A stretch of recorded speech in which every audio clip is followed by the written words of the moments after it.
Ma petite amie depuis 5 ans m'a présenté comme son colocataire à la fête de son entreprise. Quand je l'ai confrontée, elle m'a dit que j'avais de la chance qu'elle me garde. J'ai été d'accord et je me suis excusé. Le lendemain, j'ai déménagé pendant qu'elle était au travail et j'ai laissé un mot disant « Bonne chance pour payer le loyer, colocataire ». Elle n'arrête pas d'appeler depuis. Avant de commencer, je veux juste vous dire merci d'être là. Ça compte énormément. Mais regardez ça, seulement 6% des personnes qui regardent sont abonnées. Si vous aimez ces histoires et que vous voulez en soutenir davantage, un simple clic fait une énorme différence. Avez-vous déjà vu votre vie entière basculer en une seule soirée? Moi, oui.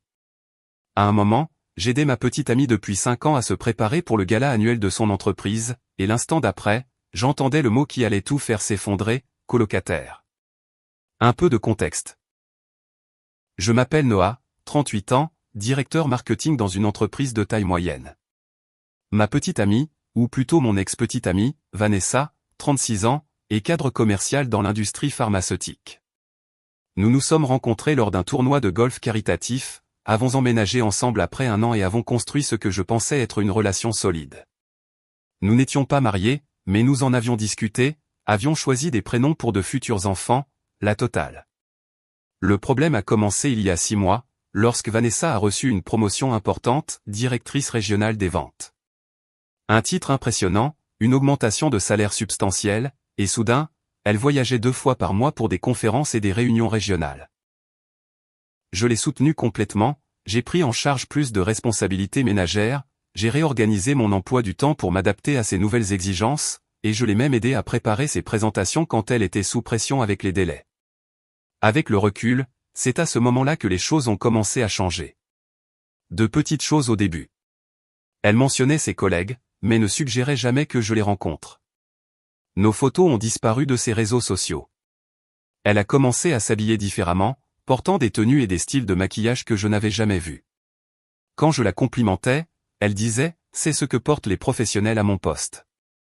L'implication étant que je ne comprendrais pas, malgré mon propre poste de direction. Le mois dernier, son entreprise a annoncé son gala annuel. Tenue de soirée exigée, conjoints et partenaires bienvenus. Vanessa m'a d'abord dit que l'événement était réservé aux employés. Je n'ai découvert la vérité que lorsque je l'ai surprise au téléphone en train de discuter de ce que les maris de ses collègues porteraient. Quand je l'ai confrontée, elle a prétendu qu'elle essayait juste de m'épargner une soirée ennuyeuse. Après quelques discussions, elle a accepté que je vienne. J'ai même acheté un nouveau costume pour l'occasion. Rien d'extravagant, juste un Armani bien taillé qui a coûté $3000. Je voulais avoir l'air à la hauteur pour sa grande soirée. Le soir du gala est arrivé. Vanessa était magnifique dans une robe de créateur noir que je n'avais jamais vue auparavant. L'événement se déroulait dans un hôtel chic du centre-ville, avec open bar et traiteur gastronomique. Je m'amusais bien, en fait, discutant avec les autres invités pendant que Vanessa faisait le tour de la salle. C'est là que c'est arrivé. Le vice-président de sa division s'est approché de nous, la main tendue vers moi. Alors, vous devez être le colocataire dont Vanessa parle.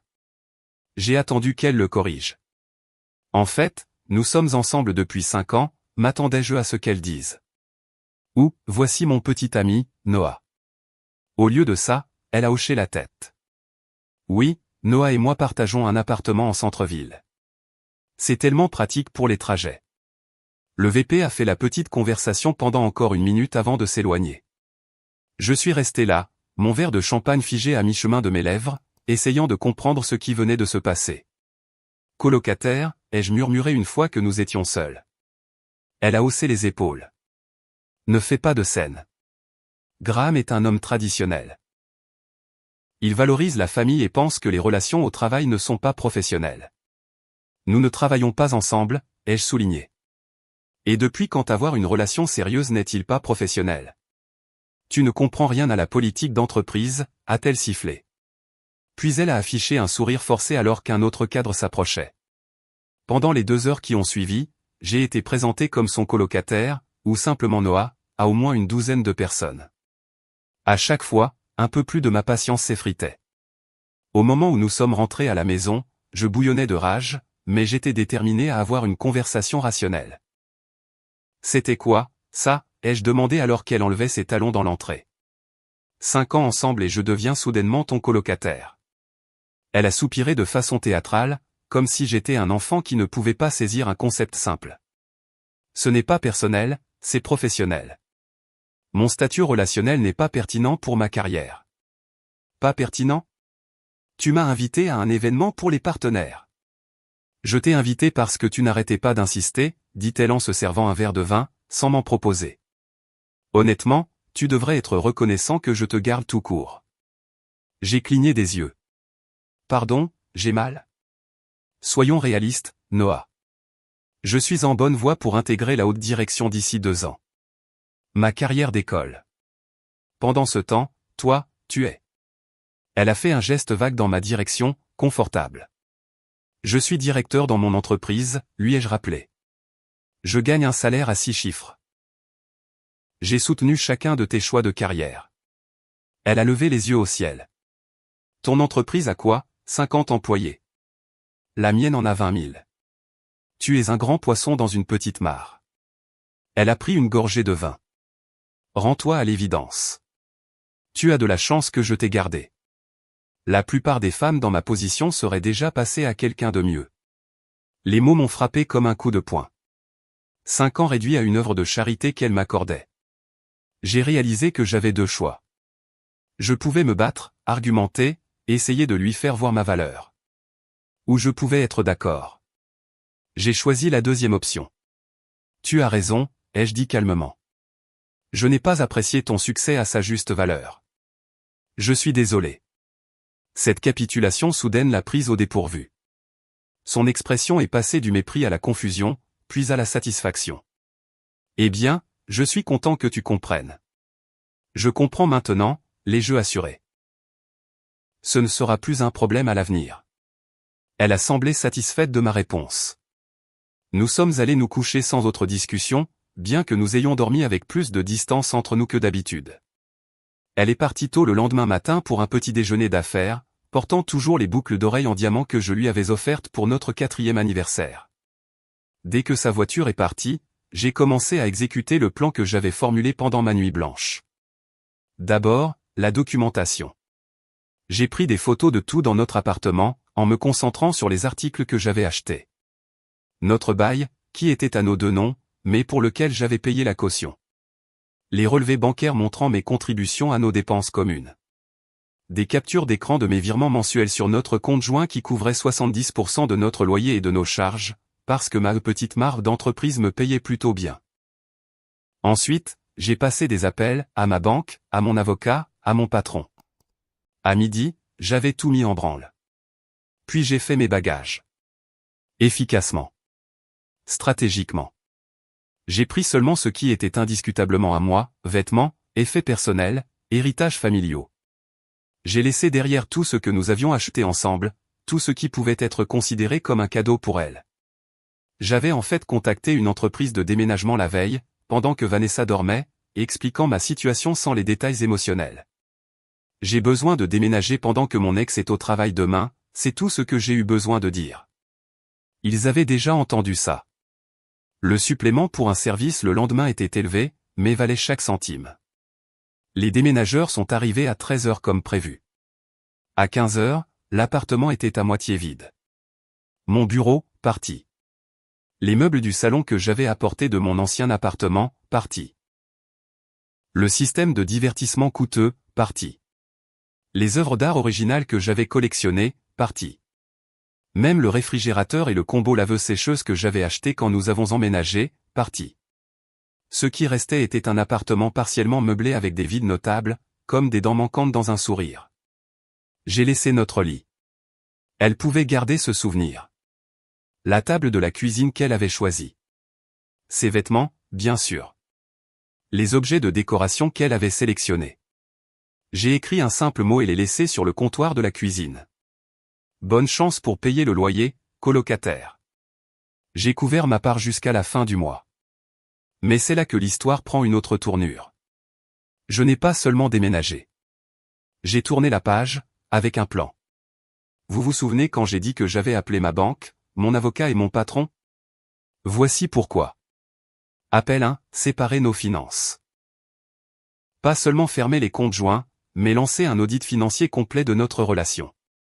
Chaque dépense partagée, chaque voyage, chaque cadeau, documenté et évalué. Appel 2, examiner nos enchevêtrements juridiques. Nous n'étions pas mariés, mais nous avions des investissements ensemble, des intérêts immobiliers, un accord de propriété partagé pour un chalet à la campagne. Des liens juridiques qui nécessiteraient un démêlage minutieux. Appel 3, mettre en œuvre mon plan de carrière de secours. 6 mois plus tôt, on m'avait offert un poste dans une grande entreprise à Chicago, avec un salaire presque triple de mon salaire actuel. J'avais refusé parce que le travail de Vanessa était ici. J'ai appelé pour voir si l'opportunité était toujours disponible. Elle l'était. Ce que je ne savais pas à l'époque, c'est que Vanessa menait une double vie bien au-delà du simple fait de m'appeler son colocataire à un événement professionnel. Plus tard cet après-midi-là, alors que je m'enregistrais dans un hôtel, j'ai reçu un appel d'un numéro inconnu. C'était Graham, le VP de Vanessa, de toutes les personnes possibles. Noah, c'est délicat, mais est-ce que vous et Vanessa êtes toujours ensemble? Confus par sa question et le fait qu'il ait mon numéro, je lui ai demandé comment il l'avait obtenu. Vous m'avez donné votre carte de visite au gala, a-t-il expliqué. Vous avez dit de vous contacter si jamais nous avions besoin de conseils en marketing. Je l'ai gardé parce que, franchement, quelque chose clochait dans votre situation. J'ai confirmé que Vanessa et moi venions de rompre. Il y a eu une longue pause. C'est ce que je pensais. Écoutez, il y a quelque chose que vous devriez savoir. La raison pour laquelle je vous ai appelé son colocataire hier soir, c'est parce que c'est comme ça qu'elle vous décrit depuis des mois. Mais elle voit aussi quelqu'un d'autre. Charles, du service juridique. Ils ont été assez ouverts à ce sujet lors d'événements professionnels où vous n'étiez pas. Le sol s'est dérobé sous mes pieds. À quel point ouvert? Des démonstrations d'affection en public lors du dernier séminaire d'entreprise, des chambres partagées lors de voyages d'affaires. Tout le monde supposait que vous aviez une sorte d'arrangement. Je l'ai remercié pour son honnêteté et j'ai mis fin à l'appel, les mains tremblantes. Pas seulement un colocataire, mais une couverture pratique pour sa liaison. Cette révélation a tout changé. Ma réponse mesurée me semblait maintenant inadéquate. La sortie soigneusement calculée paraissait trop douce pour la tromperie que j'avais subie. J'ai donc lancé la phase 2. Ce que je reconnais maintenant comme étant le passage à l'arme nucléaire. En 48 heures, j'ai 1. Retiré ma part de notre investissement immobilier de vacances partagées, forçant une vente à un très mauvais moment sur le marché. 2. Notifier à notre propriétaire que je ne renouvellerai pas le bail, qui expirait dans 60 jours. J'ai payé ma part jusqu'à cette date, mais j'ai clairement indiqué que je me retirais de tout accord futur. 3. Contacter le département des ressources humaines de mon ancienne entreprise pour décliner leur contre-offre, expliquant que je déménageais pour des raisons personnelles. J'ai mentionné que la relation de ma compagne avec quelqu'un de son entreprise avait rendu ma position intenable. Je n'ai pas donné de nom, mais j'ai laissé des indices. 4. Publier une seule mise à jour sur les réseaux sociaux annonçant mon excitante nouvelle carrière à Chicago, en identifiant plusieurs amis communs qui s'assuraient que Vanessa la voit. 5. Appeler mon cousin, qui travaille dans la même entreprise pharmaceutique dans une autre division. Je lui ai raconté ce qui s'était passé, sachant que la chaîne des ragots de bureau s'activerait. Les appels ont commencé ce soir-là. D'abord de Vanessa. Des dizaines de messages de plus en plus frénétiques. Où sont toutes tes affaires? Tu déménages sérieusement à cause d'un seul commentaire, tu ne peux pas partir comme ça, le loyer est dû la semaine prochaine, pourquoi Simone de la compta me pose des questions sur Charles? Je n'ai répondu à aucun. Puis est venu le SMS qui a confirmé que j'avais atteint ma cible, il nous enquête, moi et Charles, pour violation des règles sur les relations non déclarées en milieu de travail. Que as-tu fait? Toujours pas de réponse de ma part. Au 3e jour, son ton avait complètement changé. Noah, s'il te plaît. Je suis désolé. Ce que j'ai dit était horrible. Tu n'as jamais été juste un colocataire. S'il te plaît, rappelle-moi. Je ne l'ai pas fait. À la fin de la semaine, j'avais signé le contrat pour mon nouveau poste à Chicago, versé un acompte pour un appartement au bord du lac et je me préparais pour ma traversée du pays. C'est là que j'ai appris par des amis communs ce qui s'était passé. Vanessa avait été mise en congé administratif en attendant l'enquête. Charles avait apparemment affirmé qu'elle l'avait poursuivi agressivement, montrant leurs échanges de SMS pour se sauver. Son image professionnelle si soigneusement construite s'effondrait. Le chalet que nous avions acheté ensemble a été vendu à une perte importante, sa part étant la plus touchée en raison de la pénalité de retrait. Le propriétaire avait déjà mis notre appartement en location pour de nouveaux locataires, ce qui signifiait qu'elle devrait trouver rapidement un nouvel endroit, avec un crédit endommagé à cause des comptes joints que j'avais fermés. 2 semaines après le gala, alors que je chargeais ma voiture pour Chicago, Vanessa s'est présentée à l'hôtel. La cadre posée avait disparu, remplacée par quelqu'un que je reconnaissais à peine, les yeux rouges, les cheveux en désordre. Je n'étais pas surpris de la voir. Mon hôtel n'était pas un secret, j'avais utilisé notre carte de crédit commune pour le réserver initialement, avant de passer à ma carte personnelle, sachant qu'elle verrait la transaction sur le relevé. Une partie de moi s'attendait à cette confrontation, bien que je ne sois pas sûr qu'elle se montrerait vraiment. « Est-ce que tout ça, c'est parce que je t'ai appelé mon colocataire ?» a-t-elle demandé, la voix brisée. « Non » ai-je répondu, le premier mot que je lui adressais depuis mon départ. « C'est parce que lorsque j'ai protesté, tu as dit que j'avais de la chance que tu me gardes. » Je ne le pensais pas. J'étais stressé par le travail. Et en train de te la jouer devant le type marié avec qui tu couchais? Elle a tressailli. Graham te l'a dit? Tout le monde me l'a dit, Vanessa. Apparemment, j'étais le seul à ne pas savoir. J'ai fait une erreur, a-t-elle murmuré. Plusieurs erreurs. Mais détruire ma carrière, ma sécurité financière, c'est disproportionné. Et voilà. Le moment où j'ai réalisé que j'étais peut-être allé trop loin. Non pas parce qu'elle ne méritait pas de conséquences, mais parce que je n'avais jamais eu l'intention d'être le genre de personne qui organise la destruction de quelqu'un d'autre. Ma juste colère s'était transformée en quelque chose de plus laid. Tu as raison, ai-je admis. Je n'avais pas anticipé certaines des conséquences, comment tout se répercuterait en cascade. Alors aide-moi à arranger ça, a-t-elle plaidé. Parle au RH, dis-leur que tu as tout inventé. Je n'ai jamais parlé à tes RH, ai-je dit, honnêtement. Tout ça, c'était interne. Et non, je ne mentirai pas pour te protéger. Elle m'a regardé, le mascara coulant sur ses joues. Je t'aimais, tu sais. Ce n'était pas que du faux. J'ai fermé mon coffre. C'est drôle avec l'amour. Ça exige du respect, ce que, apparemment, même en tant que ton colocataire, je n'ai pas mérité. Je suis monté dans ma voiture et je suis parti, la regardant rapetisser dans mon rétroviseur. Chicago m'attendait. Un nouveau travail, un nouveau départ. Cela fait maintenant 6 mois. Ma carrière dans la plus grande entreprise a décollé. Il s'avère que mes compétences étaient commercialisables au-delà de ma petite mare. Je me suis fait de nouveaux amis, j'ai eu quelques rendez-vous, j'ai construit une vie dont je suis fier. Vanessa appelle encore de temps en temps. La dernière nouvelle de nos amis communs est qu'elle a été réintégrée au travail, mais rétrogradée. Charles a été muté dans une autre division. Elle vit dans un appartement beaucoup plus petit dans un quartier moins désirable. Les vêtements de marque ont été vendus sur des sites de dépôt-vente. Parfois, je me demande si je suis allé trop loin. Si, déclenché par la trahison et l'humiliation, je suis devenu quelque chose que je n'ai jamais voulu être, vindicatif, calculateur, froid. D'autres fois, je me souviens de son visage alors qu'elle balayait 5 ans de vie commune, de la cruauté désinvolte de quelqu'un qui pensait que je devais me sentir chanceux d'être gardé. La vérité se situe quelque part entre les deux. Je n'ai pas seulement déménagé, j'ai démoli la vie qu'elle avait construite sur les fondations de notre relation. Était-ce proportionné? Probablement pas. Était-ce ce qu'elle méritait? Je n'en suis toujours pas sûr. Ce que je sais, c'est ceci, je ne serai plus jamais le colocataire de personne.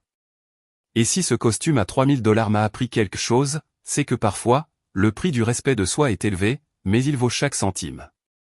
Edith, waouh, ça a explosé cette nuit.